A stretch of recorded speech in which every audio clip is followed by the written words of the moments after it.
안녕하세요. 이방외과 전문의 윤호균입니다. 가슴 성형 후에 발생하는 피막, 그리고 피막 제거 수술에 관해서 디테일하게 알아보겠습니다. 다들 웃으라고 하던데 열심히 한번 웃어보겠습니다.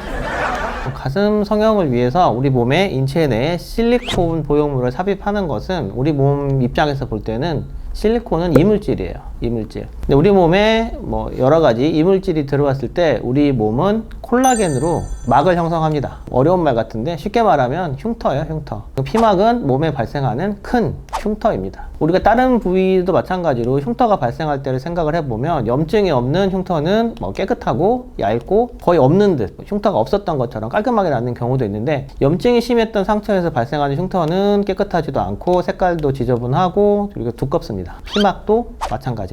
요즘 보형물 제거 수술 때문에 피막 제거 수술에 관해서도 여러 가지 이야기가 많이 있는데요. 일단 피막 제거의 과정과 목적에 대해서 한번 살펴봐야 됩니다. 보형물이 몸 안에서 터지는 보형물 파열이 발생하면 단단한 껍질이 찢어지고 보형물 안에 내부에 있는 실리콘이 밖으로 흘러나와서 염증을 일으키게 되고, 염증이 일어나면 피막이 두꺼워지면서 가슴의 모양이 변하게 됩니다. 말랑말랑할 때는 부드러운 호박 모양 이렇게 되는데, 두꺼워지게 되면 두꺼운 공 모양으로 변하게 되죠. 그래서 가슴이 위로 올라가고 모양도 안 이뻐지죠. 촉감은 이상해지고 만지면 딱딱하면서 통증이 발생하게 됩니다. 이렇게 가슴에 문제가 생겼을 때는 재수술을 위해서 이런 문제가 있는 피막을 제거를 해줘야 보형물을 다시 삽입했을 때 자연스러운 모양과 감촉을 만들 수 있습니다. 두꺼운 피막은 제거를 해줘야 돼요. 두꺼운 피막 안에 부드러운 보형물을 다시 넣어봤자 다시 가슴이 딱딱해지고 부드럽지가 않기 때문에 이런 두꺼운 피막은 제거를 해줘야 됩니다. 피막을 제거하는 방법을 말로 설명하면 간단하죠. 피막과 주변 조직을 분리해서 떼주면 되는데, 사실은 피막이 피막 주변에 있는 구조물 어디에 붙어 있는가가 중요합니다. 피막은 그 보형물을 삽입하는 위치에 따라서 결정이 되는데요. 보형물을 근육 위에 넣느냐, 보형물을 근육 아래에 넣느냐에 따라서 피막이 근육 위에 생길 수도 있고 근육 아래에 생길 수도 있습니다. 여기서 말하는 근육은 대흉근이에요. 대흉근. 우리나라 여성분들은 이제 보통 근육 아래에 보형물을 넣는 경우가 많습니다. 자연스러운 모양을 만들려고 하는 거죠. 근육 아래에 보형물을 넣게 되면 피막도 근육 아래에 발생하게 되는데요. 이때 발생한 피막은 근육 아래에는 갈비뼈가 있어요. 그래서 피막이 갈비뼈에 붙게 되고요. 또 갈비뼈와 갈비뼈 사이에 늑간근에도 부착이 됩니다. 늑간근 갈비살이에요, 갈비살. 그런데 이 피막이 그 근육과 뼈에 붙어 있는 정도가 사람들마다 천차만별이에요. 염증이 있는 사람도 있고 염증이 없는 사람도 있고, 피막이 두꺼운 사람도 있고 피막이 얇은 사람도 있어요. 피막이 갈비뼈가 아니라 그 근육 위쪽에, 그러니까 갈비뼈를 덮고 있는 근육 위에 위층에다가 보형물을 삽입했다. 이럴 경우에는 피막이 위쪽으로는 유선, 아래쪽으로는 근육이 있기 때문에 조금 무리를 하더라도 피막을 전부 제거하는데 무리가 없습니다. 예전에는 이렇게 많이 넣었어요. 한 20년, 한 30년쯤 우리나라에 보형물이 처음 들어왔을 때, 그러니까 80년대 초반 이런 때, 그때는 의사 선생님들도 소심하고 환자들도 소심하고 수술하는 기계도 그렇게 발전하지가 않아서 근육을 자르고 수술을 한다 이런 생각까지는 못했어요.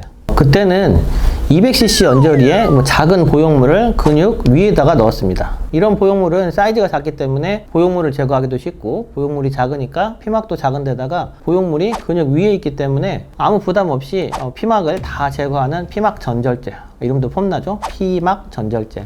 이런 피막 전절제가 부담 없이 가능합니다. 그런데 요즘은 사정이 전혀 달라요. 환자분들도 정말 과감해져가지고 300cc, 심지어 400cc도 넣는 분들도 많고요. 수술 기계가 정말 많이 발전했죠. 그리고 의사 선생님들 기술이 너무 좋아져서 예전에는 상상도 못했던 사이즈의 실리콘을 그것도 근육 아래에다가 넣습니다. 보통 300cc는 기본이고요. 350cc도 많고, 저는 보형물 제거하는 환자 중에서 450cc 언저리까지도 제거해 본 적이 있어요. 이런 분들이 몸무게가 많이 나가는 것도 아니고 50kg 전후반, 이런 분들은 대부분 연예인 분들이죠. 그러니까 정리를 해보면 보형물은 예전보다 훨씬 커졌고 삽입 위치는 근육 아래로 들어가 있는 거예요. 그러면 피막이 훨씬 넓은데 가뜩이나 넓은 피막이 갈비뼈 위에 있는 겁니다. 갈비뼈 위에 바로 붙어서 피막이 있는데, 그런 갈비뼈 뒤에는 뭐가 있을까요? 폐와 심장이 있어요. 그러면 이제 피막과 심장 사이에는 분리해주는 공간이 얇은 늑간근밖에 없는 건데, 늑간근의 두께가 그렇게 생각보다 두껍진 않아요. 여기 보시면 초음파로 재놨는데 한 5mm? 그 정도밖에 안 됩니다. 특히 여성분들 같은 경우는 근육의 두께가 얇기 때문에 늑간근의 두께도 얇습니다.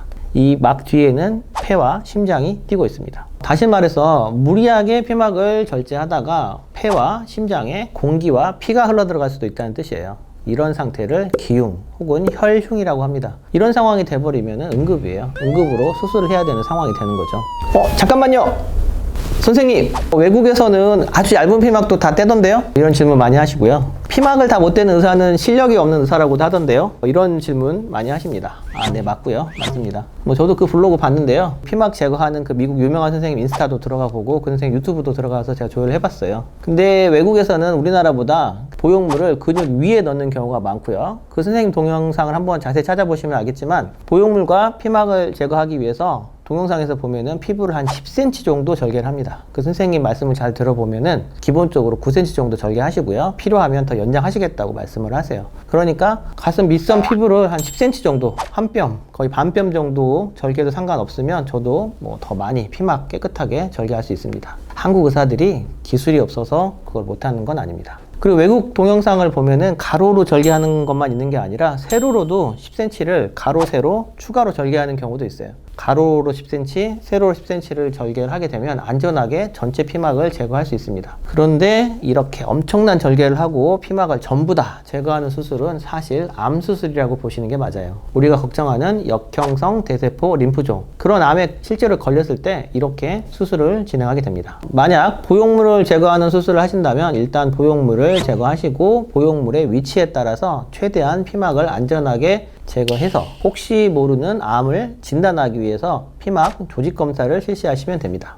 근데 이런 수술이 수술 전에 검사할 때하고 초음파 같은 거 말하죠. 막상 수술에 들어갔을 때 상황이 매우 달라요. 그리고 제일 어려운 문제가 근육을 뚫고 나오는 혈관들이 있는 경우가 많기 때문에 피막을 뜯고 나서 근육 사이에서 피가 나는 경우가 많이 있어요. 근데 이런 피를 지혈하다가 보면은 보통 이제 봅이라고 하는 전기 소작기 같은 걸 사용하게 되는데 이런 거를 사용하다 보면은 근육이 얇아지는 경우가 생길 수도 있고요. 그러다가 구멍이 나겠죠? 피막을 제거하려고 잡아당겼는데 근육까지 딸려오는 경우도 있어요. 피막과 근육이 거의 한 덩어리가 된 경우가 있어서 분리하기 힘든 경우도 많고요. 이렇게 개별 환자마다 상태가 모두 다르기 때문에 무조건 어느 병원에서 어떤 환자 피막 제거가 전부 다 되었다 하더라, 또 외국에서는 피막을 전부 다 제거해 준다더라 하더라도 그게 다 모든 환자한테 일괄적으로 적용될 수 있는 것은 아닙니다. 따라서 본인의 보형물이 어디에 들어가 있는지, 근육 위인지 근육 아래인지 자세하게 수술 전에 한 번 더 살펴보시는 게 중요합니다. 사실 보형물을 제거하고 나면 피막 조직 검사가 제일 중요해요.